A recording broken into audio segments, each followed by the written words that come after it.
26 de agosto de 1944. Un día después de la liberación de París, el general de Gaulle desfila por los Campos Elíseos. En torno a él, miembros del Consejo Nacional de la Resistencia, oficiales, la muchedumbre, la euforia. También los vehículos de la división blindada del general Leclerc, half-tracks, semiorugas encargados de la seguridad del general. Cada uno lleva un nombre español. A la izquierda del general, el Don Quijote. Detrás, el half-track Le Pingouin, los pingüinos, el apodo que los franceses solían dar a los españoles. Por último, el half-track número 40.655, el Madrid. Estos vehículos pertenecen a la 9ª compañía de la división Leclerc, llamada por todos y para la historia, la 9. El lugar que ocupan, encabezando ese cortejo histórico, no es casual. El hombre que se apoya en su vehículo es el capitán Raymond Tron, francés libre de la primera hora y uno de los pocos franceses de la compañía. Tron es el comandante de la 9. En el diario de campaña de ese día anota: la compañía española, la primera en penetrar en la capital, ocupa en el desfile un puesto de honor.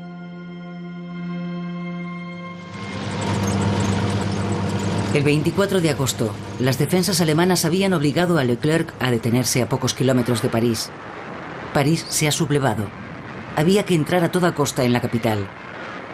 Leclerc lanza en avanzada a su 9ª compañía, la 9. Unas horas más tarde, los half-tracks Guadalajara, Brunete, Ebro, Santander, Teruel alcanzan victoriosos el ayuntamiento de París. A bordo, un centenar de hombres, casi todos republicanos españoles. Amado Granell, Fermín Pujol, Ramón Gualda, Miguel Campos y muchos otros. ¿Por qué la historia no ha querido recordar sus nombres?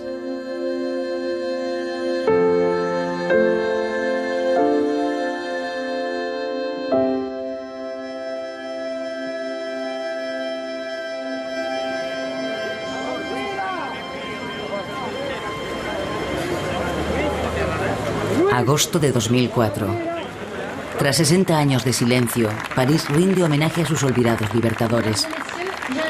Messieurs Manuel Fernández y Luis Royo Ibáñez, derniers survivants des républicains espagnols engagés dans la 2e DB, à nous rejoindre. Merci. Luis Royo y Manuel Fernández son los últimos supervivientes de esa historia olvidada.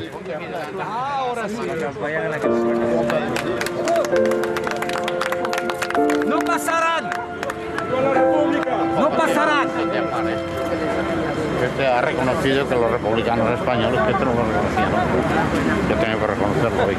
Es un buen momento que se ha reconocido el aporte español. Republicano español, sí, español. No español, es republicano. Exactamente. Español, no es lo mismo. Exactamente.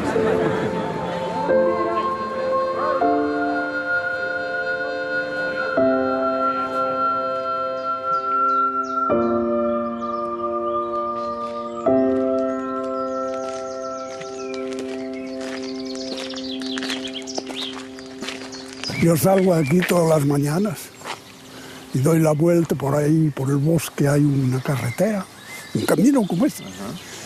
Y vengo a salir aquí, luego doy la vuelta al charco y ya está, hace 2 o 3 kilómetros.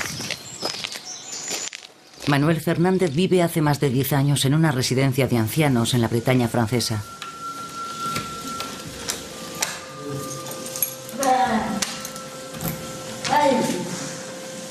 Este asturiano no pudo volver a España tras la Segunda Guerra Mundial.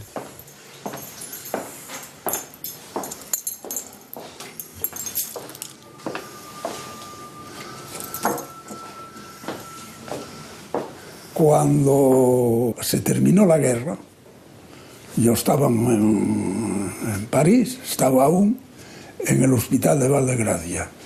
Los españoles estábamos muy bien vistos por la población francesa. La prueba es que todos los españoles que estábamos en el hospital, venía gente a vernos, nos llevaban a comer a las casas. El caso de hicieron, españoles que lucharon por nosotros. Entonces, ¿qué pasó? ¿Por qué en la historia oficial lo negó? Pero pasó la misma cosa que pasó con los africanos, que pasó con los poloneses y con los belgas, porque no éramos solo los españoles. Toda esa gente fue olvidada. ¿Cuántos republicanos españoles lucharon por la Francia libre? Varios miles seguramente. En esta foto de junio del 44 vemos a algunos de los 150 hombres de la 9.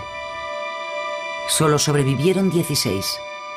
De su lucha contra el nazismo solo perduran los cuadernos de ruta de su jefe, el capitán Dron, que su hija Colette conserva intactos en su casa de la Sarthe, en Francia. Voyez, là j'ai plein de trucs encore, mais ici j'ai le carnet de marche de mon père, j'ai ces carnets de marche là, j'ai des choses précieuses ici, si vous voulez. Là il y a tous les vieux papiers, il y a ici le double du journal de marche. Vous voyez, force française combattante, 3e bataillon, la 9e compagnie, tout ce qu'il a écrit concernant la campagne de la 9, on l'a là.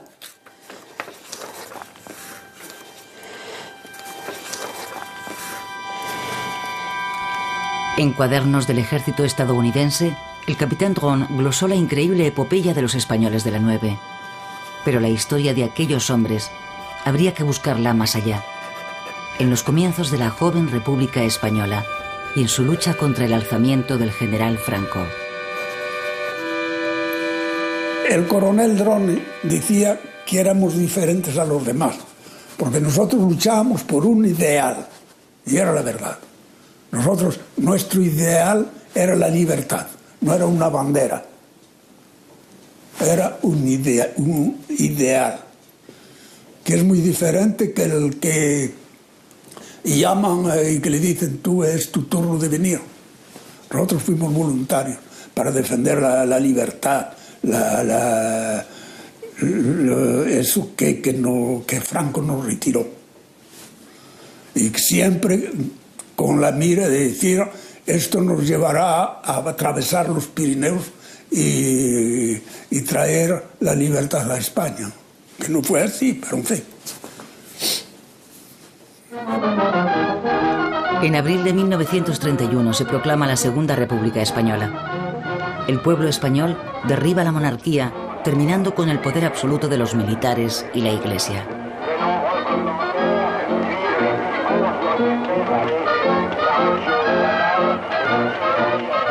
Manuel Fernández tiene entonces 13 años. Su pueblo, como toda Asturias, ha votado en masa a favor de la República. Yo era joven, pero me acuerdo de esos momentos que ha sido una alegría en el pueblo. La gente bajaba de las montañas, como si llegara la libertad.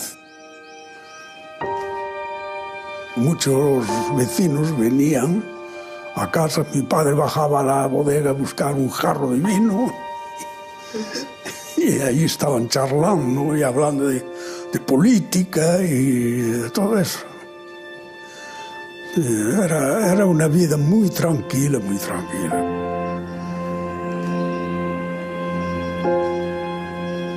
Me acuerdo cuando dieron el voto a las mujeres, que las chicas del pueblo bailaban de contentas porque iban a ir a votar con los hombres y todo, me acuerdo de eso.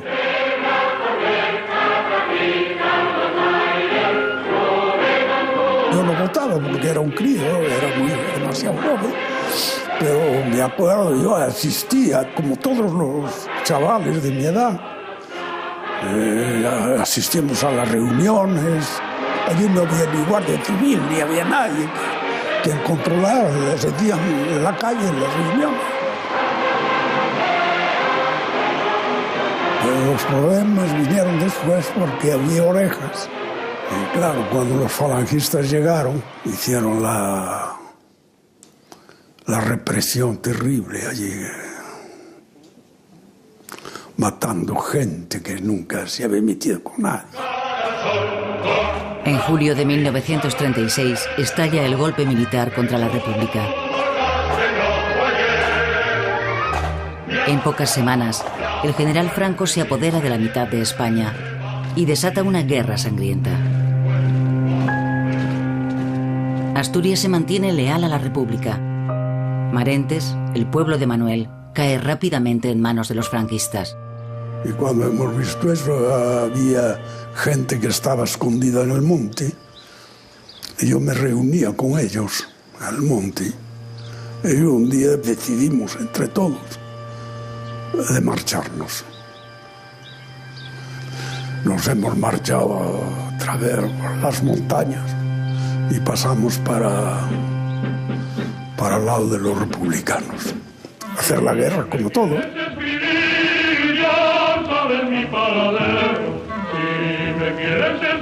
Como miles de civiles españoles, Manuel se alista como voluntario en el ejército republicano.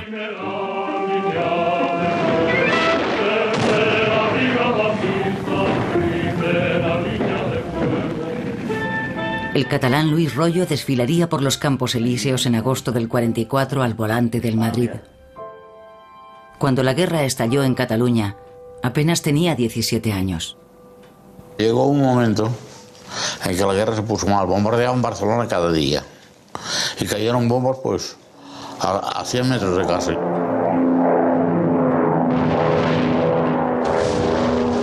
Y dijo, bueno, aquí va.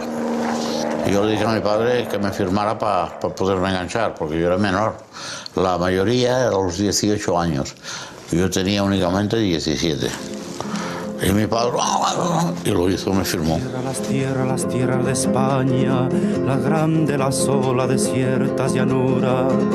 Galopa caballo cuatralbo, jinete del pueblo, que la tierra es tuya. A galopar,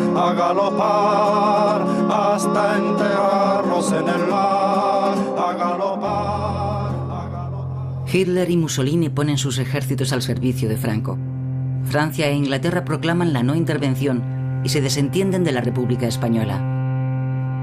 Como un signo precursor de la guerra relámpago que asolaría Europa, los aviones alemanes de la Legión Cóndor invaden el cielo de España.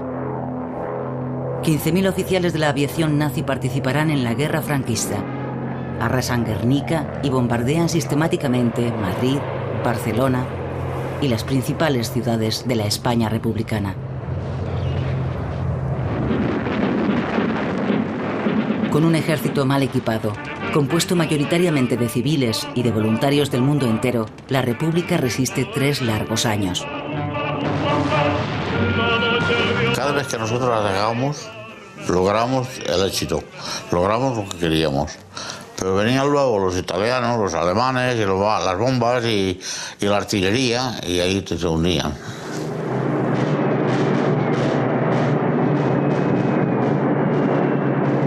Venía la aviación y no cajaban nada. Después de esto, la artillería, se ponía la artillería, pum, pum, pum, pum, pum, a tirar a la montaña, le pegaban fuego a la montaña, y en el agujero aquel tenías que aguantar. Tenían todo y nosotros nada. En el Ebro no iba porque las montañas son así. Había escogido piedras gordas, empujaba la piedra que iba bajando para abajo. Si le daba uno en el coco, ya tenía bastante. Eran piedras gordas así, ¿sabes? Yo no venía con muertos franquistas, no venía uno, pero muertos como los nuestros sí. Una tras otra, las provincias republicanas van cayendo en manos de los franquistas. Manuel Fernández es capturado y conducido a la prisión de León, base de apoyo de la Legión Cóndor. Allí tendrá su primer encuentro con militares nazis. En San Marcos de León estábamos en una especie de patio, le llamaban el patio del Museo de San Marcos de León. Era verdaderamente un campo de exterminación. Casi todas las noches venía a buscar gente para fusilarlos. Y los alemanes venían a fotografiarnos y hasta obligaban a que los prisioneros bajen los pantalones y que hagan como que matan piojos, y ellos con las cámaras a ver si podían fotografiar los piojos. mirándonos ahí a todos como si fuéramos animales, y de cuando en cuando nos escupían en la cara.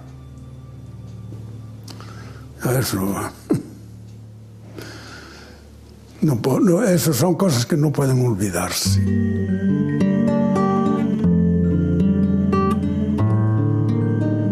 Febrero del 39. La República es derrotada. Es la retirada. 500.000 refugiados tratan de cruzar los Pirineos, entre ellos 150.000 soldados del ejército republicano.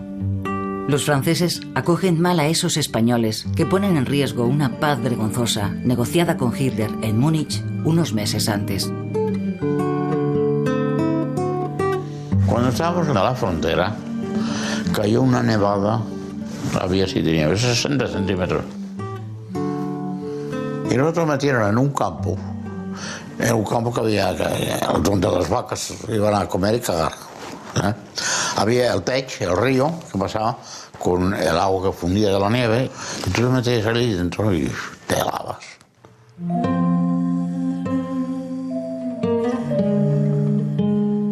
El gobierno francés abandona a esos refugiados en las playas del Mediterráneo, playas que rodea de alambradas estrechamente vigiladas. En Francia no había campus, no había nada, lo fabricaron los españoles con madera que les dieron. Cuando el campo ya estaba para recoger gente, nos llevaron hasta Agde. En cada barraca había 125 individuos. Tú sabes lo que es estar todo el día en la barraca. Veías a fulanos que cazaban moscas, otros que había gente de 40 años que tenía la mujer y 2 hijos en España.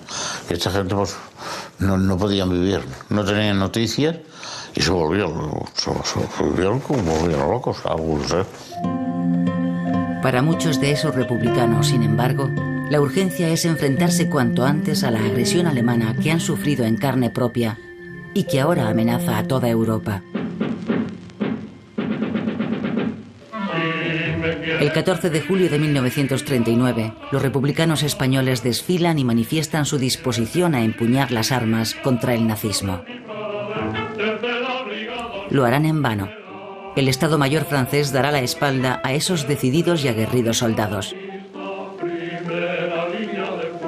Solo la Legión extranjera les abrirá sus puertas, como lo ha hecho con alemanes, polacos, belgas o judíos que huyen de la amenaza nazi.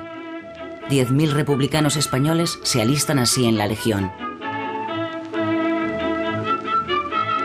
Muchos otros integrarán compañías de trabajo y participarán en la fortificación de la línea Maginot en la frontera este de Francia.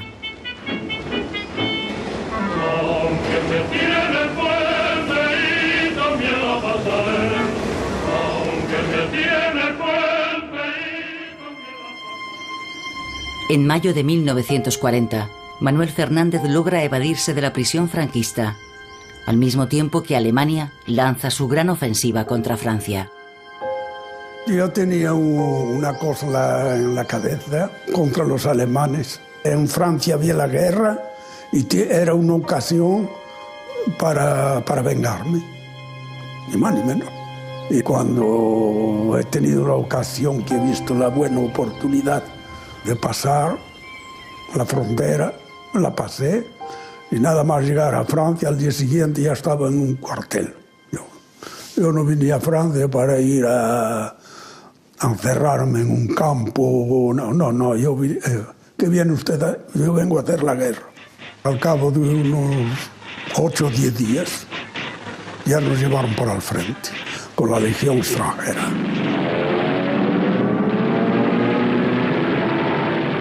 Los regimientos de infantería, a las órdenes de generales desmoralizados, son aplastados por los alemanes. Los mismos oficiales que se burlaban de los republicanos españoles, calzados con alpargatas, no pudieron resistir 5 semanas la ofensiva de la Wehrmacht. Eso ha sido para mí la más grande desilusión de mi vida. He tenido momentos que he llorado como un niño. Me fugué de España y aquí me voy a meter en las manos de los alemanes. porque no se veía el ejército organizado, ni un oficial con ánimo, nada más correr para atrás. Y a salvar cada uno la vida, las mujeres, los críos, todos por las carreteras. Yo me decía, digo, ¿a dónde me he puesto los pies? Ahora me van a coger otra vez y ahora sí que me...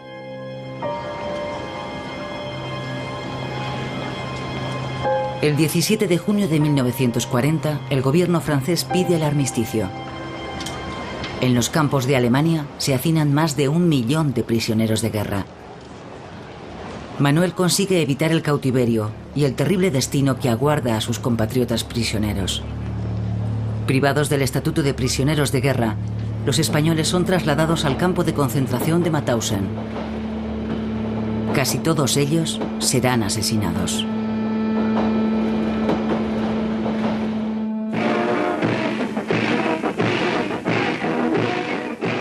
Hitler convoca a los militares franceses en Compiègne para firmar un humillante armisticio. El Führer les permite conservar 100.000 hombres y la mayoría de sus cargos. A cambio, el gobierno francés acepta colaborar con la Alemania nazi.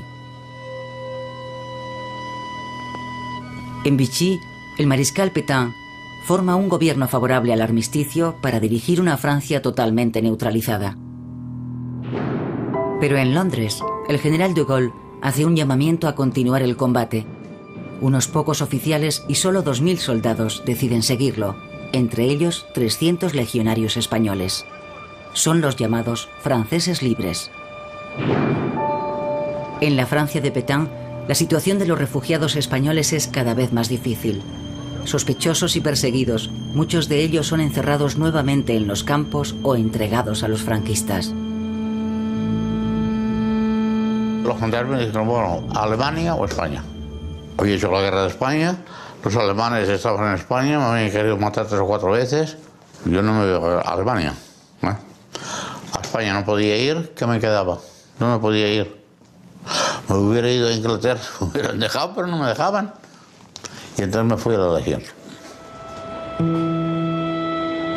Como Luis Royo, muchos terminaron refugiándose en la Legión extranjera. Yo me llamaba Dupont. En el puerto, antes de embarcar, y me preguntó, ¿cómo se llama? Dupont. Francés, Dupont. Un alemán no iba a saber que si tenía el acento español o no, ¿sabes? Y había un italiano también. En fin. Y me metieron en un barco que se llamaba el Marigot. Y dormíamos en cubierta, 3 días para ir de Marsella a Oran.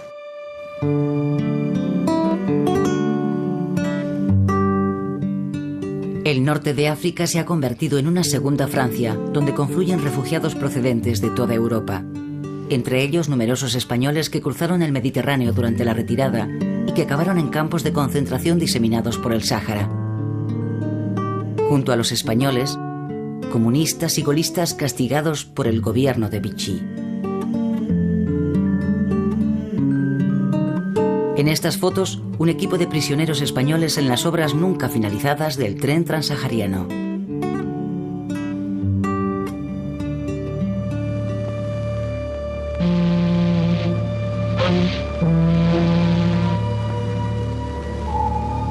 El 8 de noviembre del 42, los aliados desembarcan en las costas del norte de África. Es la primera etapa en la ofensiva contra las fuerzas del Eje.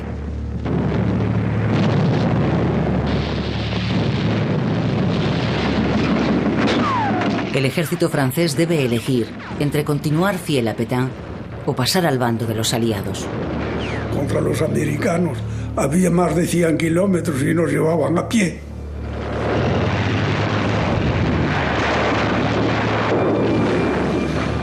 Y antes de que lleguemos al frente ya se había terminado. Los enfrentamientos provocarán más de 2.000 muertos. Finalmente, el ejército francés de África se une a los aliados. Los mandos cambiaron del día en la noche. Porque antes eran todos con Pétain Y una vez que llegaron los americanos, cambiaron de chaqueta y se volvieron todos del lado de los americanos. Y entonces han organizado el ejército francés para unirse al americano y luchar contra los alemanes. Ahí he dicho, digo, ahí está mi ocasión. Manuel es uno de los 3.000 primeros legionarios que el general Giraud envía a combatir al frente tunecino. Frente a ellos, el Afrika Korps del mariscal Rommel, considerado el mejor ejército del mundo. Nosotros íbamos armados y vestidos como en la guerra de 14-18, con un fusil que la mayor parte del tiempo no funcionaba, de viejo.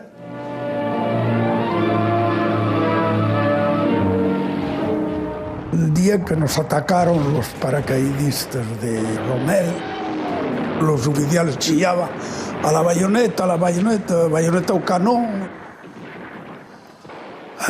Ahí sí que, ahí me vengué. Allí cuerpo a cuerpo. Nunca había visto los tíos atravesados con la bayoneta.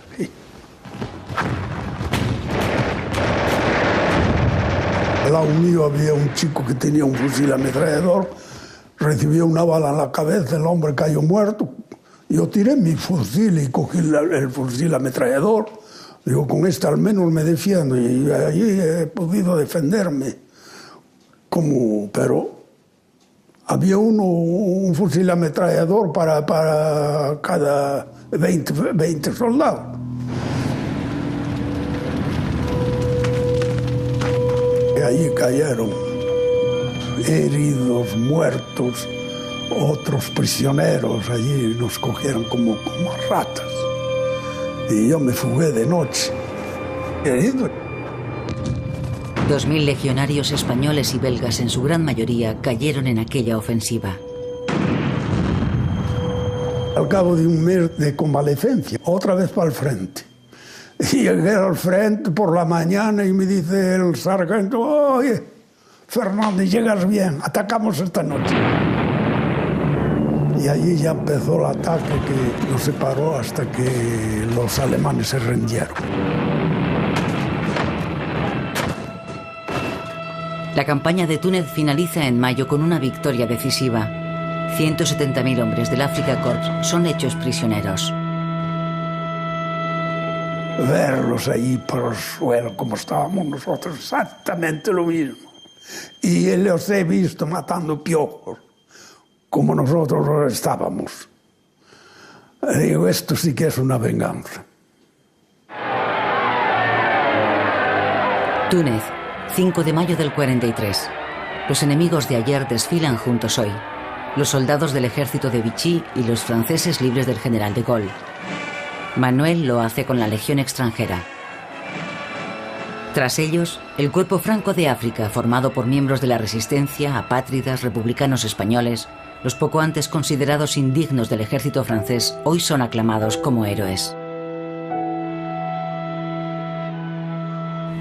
Le siguen los franceses libres de Leclerc, la única división francesa destinada a participar en el desembarco de Normandía.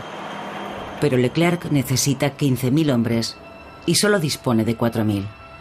Además, debe desprenderse de sus soldados más aguerridos. Los americanos no querían negros en los desembarques en Europa, que tenían que ser todos blancos. Porque la columna Leclerc, le llamaban la columna Leclerc, era el regimiento de marcha du Tchad. Los soldados negros de Leclerc, los primeros soldados de la Francia libre, despojados de sus uniformes, regresan humillados a sus aldeas.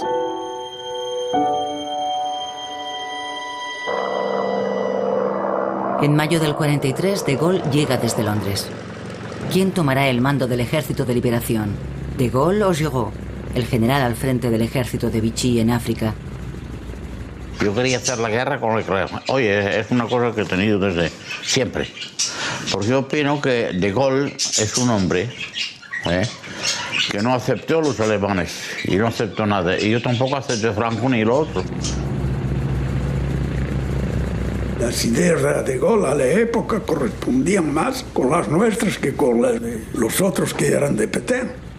Los oficiales de la Legión a nosotros nos consideraban como los rojos españoles, como revolucionarios, los rebeldes. Por ejemplo, tenía ustedes suboficiales superiores que decían: aquí no estás en España, aquí no se viene a hacer la revolución. Uno se callaba. Por contra, los oficiales que venían con De Gaulle, al contrario: has hecho la guerra de España, ¿sí? Bravo. Ambos sectores del nuevo ejército francés inician intensas campañas de reclutamiento. Los oficiales lo que querían eran españoles, porque éramos gente que teníamos ya una cierta experiencia, no solamente de la guerra de España, pero habíamos hecho todos la campaña de Túnez. Ya no éramos quintos. Manuel Fernández, Luis Royo y muchos otros españoles de la Legión y de los cuerpos francos abandonan en masa sus unidades y se unen al general Leclerc en las playas argelinas. Los excombatientes de la República Española recobran el espíritu del 36. Y nosotros que nos atiraba por ahí era, primeramente, las ideas de Gaulle, y segundo, que era una unidad española. De todas las unidades de combate, una compañía será totalmente española. Allí están el canario Miguel Campos, exmiembro de la columna Durruti. El arquitecto madrileño Van Bergen, apodado Bamba, oficial del Cuerpo Franco de África. El valenciano Amado Granel, exoficial superior del ejército republicano. En total, 150 republicanos. La 9 acaba de nacer. Para dirigir esta unidad tan especial, Leclerc escoge al capitán Raymond Dron, un golista de la primera hora. Dron escribe: fue Leclerc en persona quien me confió a los voluntarios españoles. Todos les tienen miedo, me dijo. Son buenos soldados, no le darán problemas. Había anarquistas, socialistas, republicanos moderados y algunos ultraduros seguidores del anarquista Durruti. Todos antifranquistas y antinazis. En mi primer discurso les hablé del gobierno provisional de la República Francesa. Es usted el primer francés que nos habla de república desde 1940, me dijeron, y me adoptaron en el acto.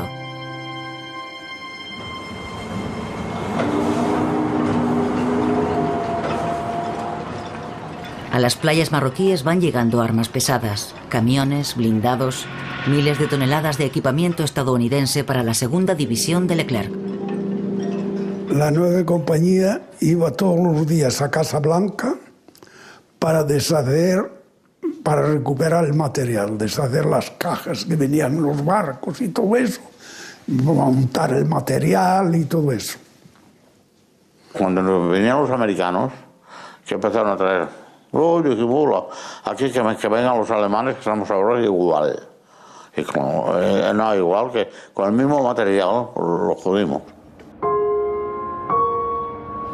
La 9 es una orquesta con buenos músicos y buenos instrumentos, decía Fábregas. Si hubiésemos tenido esto en España. Hubo un momento que el Granel, que lo hizo casi todo, y Granel dice: oye, podríamos bautizar los tanques. Dijeron: bueno, vamos a poner los nombres de las batallas de la guerra de España. Había Brunete, había Guernica, había Madrid, había España del Ebro, Don Quijote.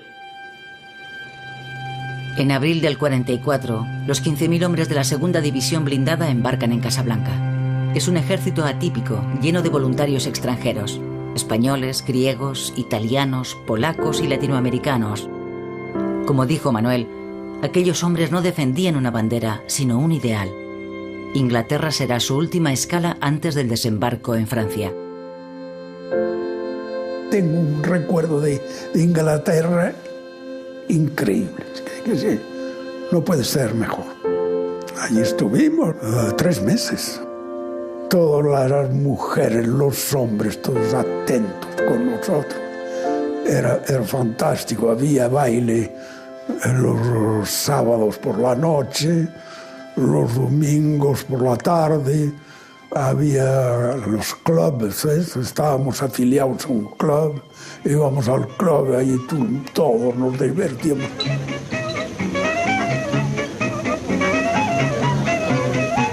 Yo iba muy a menudo a Hall, ¿sabes? Muy a menudo para comprar lo que fuera, el perfume, la brillantina, la barra de jabón y todo. Decía, bueno, ¿quién quiere ir a Hall? Yo como que tenía una media novia allí, Jean Farrow. Seguro que si yo hubiera tenido una situación me hubiera casado con ella.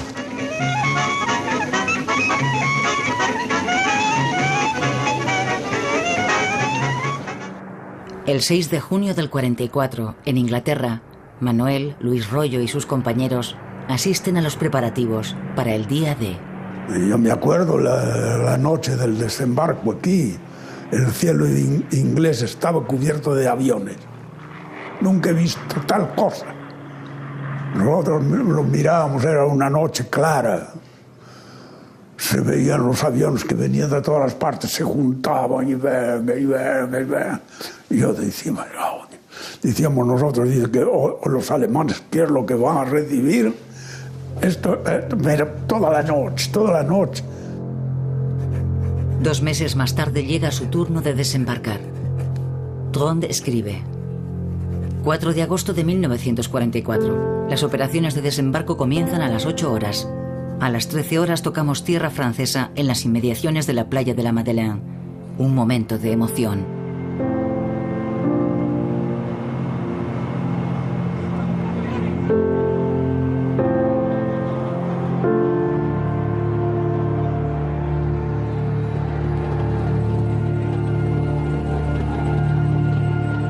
Nosotros pues salimos caminando. Me acuerdo de ver los otros que salían detrás de nosotros, que había quien se arrodillaba y besaba la arena y cosas así. Había otro, me acuerdo de un grupo que salió y se pusieron a tocar con un acordeón, otros que cantaban. Y mientras tanto nosotros veíamos la maniobra de los americanos con los anfibios sacando el material de los barcos. Venga, tráfico, aquello daba miedo. Y ya entendíamos los cañonazos que empezaban a sonar, porque ya hemos llegado allí, estaban en plena ofensiva los alemanes.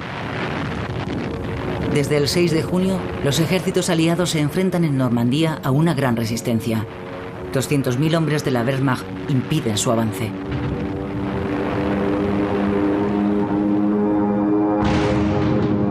Los 15.000 hombres de la segunda división blindada han recibido órdenes de rodear a los alemanes por el sur, pero Leclerc lleva una orden prioritaria del general de Gaulle. Debe ser el primero en entrar en París, antes que los americanos. Leclerc avanza hacia Le Mans, libera Alençon y se topa con el enemigo cerca de Écouché. Dron escribe: sábado 12 de agosto de 1944. La compañía avanza junto a los tanques. Recibimos la orden de lanzarnos hacia Écouché. La noche que entremos en Écouché había una mierda allí, había alemanes por todo, ¿sabes? Había alemanes delante, había alemanes un poco más lejos, que se metieron en la Furé, hacia el Valais. La 9 estaba en el centro, en el puente donde estaba la carretera que viene de Flers, que viene del mar, la carretera que va a París, protegiendo la salida, porque había pistas, caminos, y trataban de salir por ahí para fugarse hacia París. Pues había 80.000 alemanes, lo sabíamos, no lo habían dicho. Y fue ocupé la retrete, Es su primera gran batalla en suelo francés, y la 9 combate en primera línea de fuego. 6 días a sangre y fuego en el pueblo de Écouché. Dron registra las hazañas de sus tropas. Miguel Campos se infiltra con su sección más de 3 kilómetros tras las líneas enemigas. Ataca una posición de las SS y sin sufrir una sola baja captura a 129 prisioneros. Libera a 8 americanos y regresa con un botín de 13 vehículos, 5 coches y un remolque. Pero para Manuel, la gran batalla de Écouché será la última.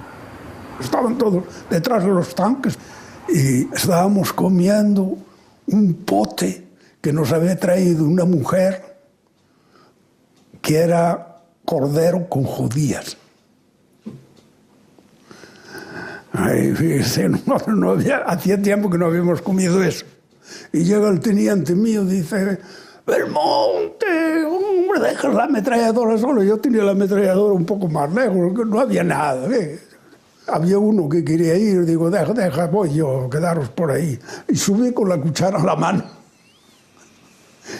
Y justo cuando llegué a la ametralladora había un coche que salía. Empecé a tirar y ahí un cañonazo. Y ahí terminó la aventura.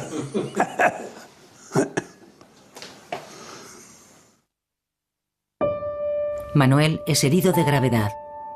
6 combatientes de la 9, 5 españoles y un ruso de las brigadas internacionales descansan en el pequeño cementerio de Écouché.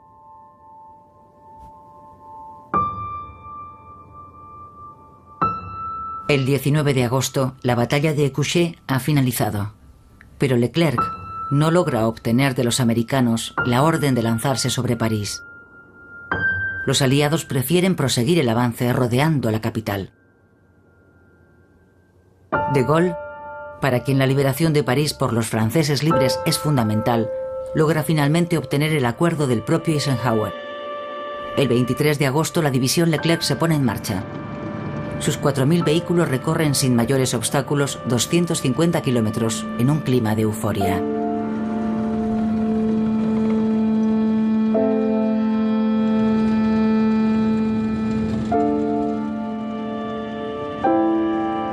Llegando a París, el half-track Madrid del andaluz Gualda, conducido por Rollo, pierde una oruga. Yo le metí la tracción delantera con Gualda y no, continuemos con el hierro frotando los adoquines. Uy, me hizo así el Leclerc, me paré. ¿Qué reparé? Seco, ¿eh? Oye, joder, Alejos, que parimos. Sabíamos que quedaban 10 kilómetros para París, ¿eh?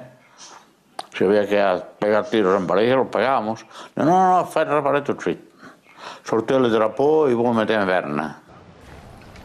Pero el 24 de agosto, Leclerc también debe detenerse. Su división se ve bloqueada por una defensa alemana a solo 15 kilómetros de París. La 4ª división americana podría adelantarle esa misma noche. En la capital, la insurrección había comenzado el 19 de agosto. Los insurgentes, dirigidos por las fuerzas francesas del interior, comunistas en su mayoría, han tomado la jefatura de policía, el ayuntamiento y las comisarías.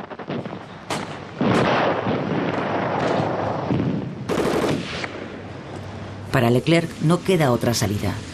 Debe pasar, cueste lo que cueste. Esa misma tarde se encuentra con el capitán de la 9.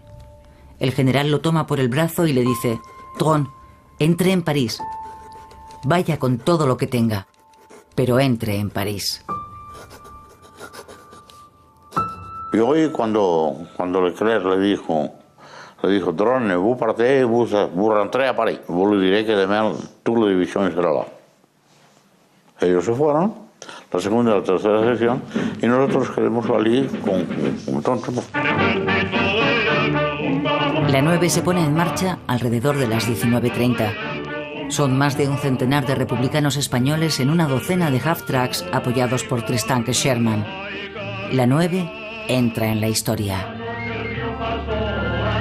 Ici Pierre Schaeffer, je suis dûment mandaté pour requérir messieurs les curés de faire sonner immédiatement les cloches à toute volée pour annoncer l'entrée des Alliés à Paris.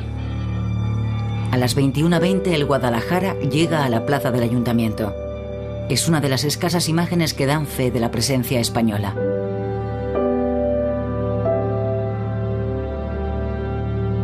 Otra imagen. el Halftrack Teruel. En la bandera se distinguen las franjas horizontales de la enseña republicana. Otro valioso documento, probablemente del 25 de agosto. El capitán Dron prepara el ataque a la central telefónica con el alicantino Amado Granel. Ici, rue des Archives. C'est la rue des Archives. Nous allons commencer par ici. Par ici. Jusqu'à quel endroit de près? C'est bien. Alors, laissez la colonne ici.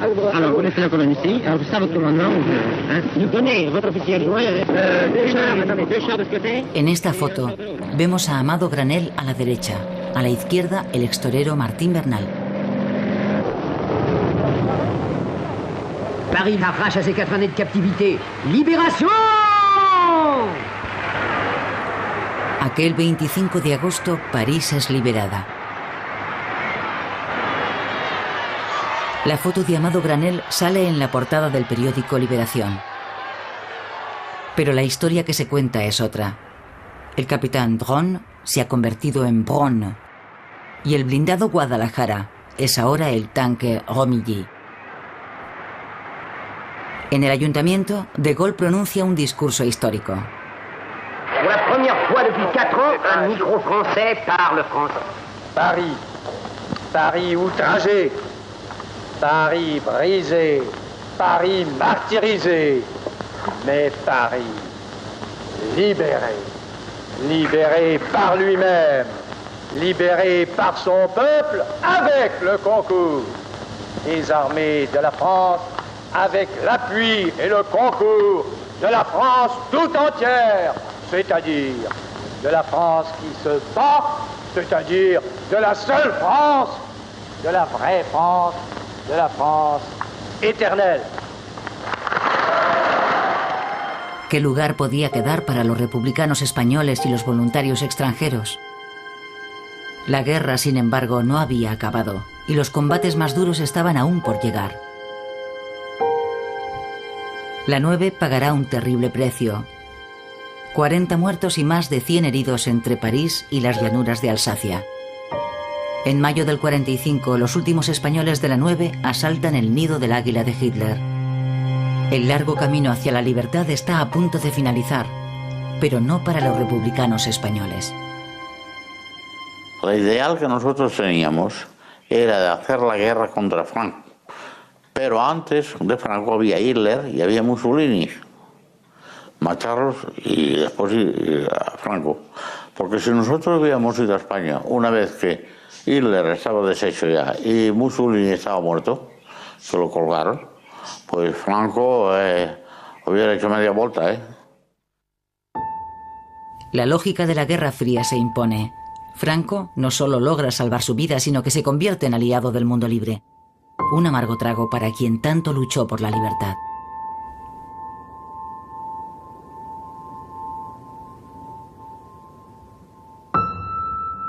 Nosotros todos teníamos en la cabeza el asunto de que íbamos a volver a España, que Franco iba a caer, que íbamos a volver.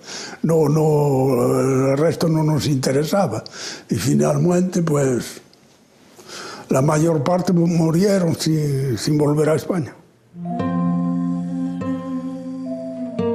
Tras 8 años de combates, los supervivientes de la 9 quedaron como extranjeros en la Francia que habían contribuido a liberar. Luis Royo incluso tendrá que rendir cuentas por su deserción del ejército de Vichy. Cuando me quise naturalizar, me hicieron sacar los papeles de militar. Entonces dije, yo he hecho la guerra con el general de Gaulle, con el Chat. Y entonces escribieron allí a la Legión, a Maynet. Y Maynet me mandó los papeles. Y esto es el papel que mandó. Y eso dijeron, deserción al interior en tiempo de guerra, del 13 de agosto de 1943, y aquí me condenaron a 10 años de cárcel. Solo la intervención del capitán Dron evitará su ingreso en la cárcel. El 25 de agosto me condenaron al día que liberamos París. La gracia, ¿eh? Sí. Mi mujer, cuando estaba aquí, en la silla de ruedas, Pues estas son familiares. Y bueno, y la foto del general Leclerc, que la tengo siempre aquí conmigo.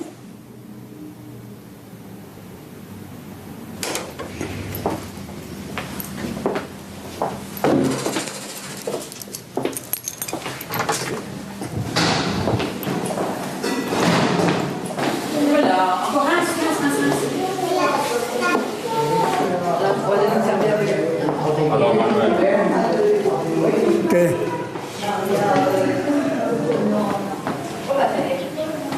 ¿Estás arrepentido de haber hecho lo que ha hecho? No me arrepiento de nada.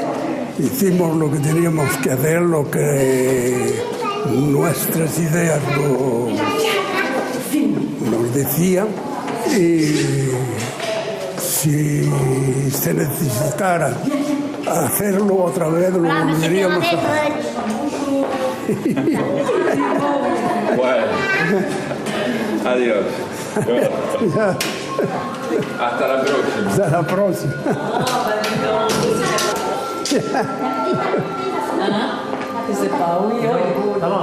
Ça va, you?